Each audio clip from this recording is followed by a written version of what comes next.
Gilles Romieux, vous êtes professeur d'histoire géo dans un collège de la ville d'Alès, le collège Racine. Tout simplement, quel est votre sentiment aujourd'hui, 36 heures après cet assassinat?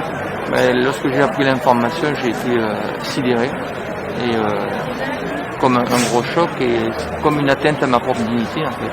La dignité de l'être humain, dignité du citoyen français que je suis, pas simplement du français mais du citoyen, qui porte des valeurs républicaines très fortes et auxquelles nous sommes tous très attachés, qui est un ciment pour la nation et un socle pour la nation. Donc si je suis là aujourd'hui comme je l'ai été dans les autres moments difficiles, c'est parce que je tiens à exprimer d'abord ma solidarité envers les parents de la victime, envers les collègues aussi de la victime, et puis ensuite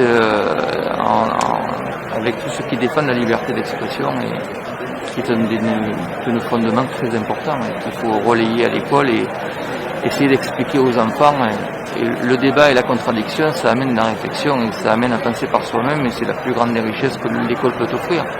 Justement, vous, depuis des années, vous entreprenez ce travail de mémoire, d'enseignement, de partage. Est-ce que vous pensez que ça peut être un rempart à la barbarie? Je pense que si on ne le fait pas, ça sera pire. Je pense que nous, notre métier, c'est d'essayer de donner des clés pour comprendre, d'abord pour réfléchir par soi-même, et ensuite de s'ouvrir aux autres, de s'ouvrir au monde, de partager, et puis d'avoir un esprit libre. Et l'esprit libre, il est ouvert à tout ce qu'il peut entendre de contradictoire. Il peut s'élever, il peut partager, il peut aimer, il peut aller aussi au conflit, mais le débat conflictuel, c'est le symbole même de la démocratie. Sans débat contradictoire, rien n'avance.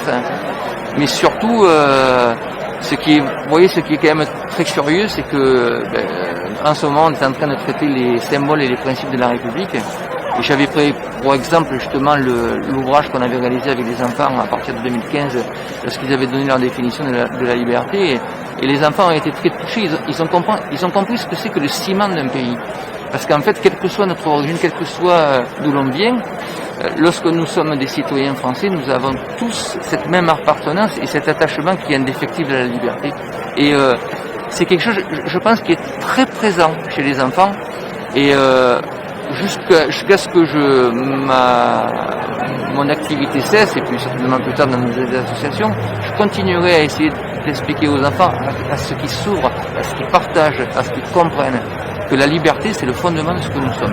Sans la liberté, sans la manière de s'exprimer librement, sans la manière d'ouvrir le débat, on est prisonnier de soi-même et le monde n'avance pas.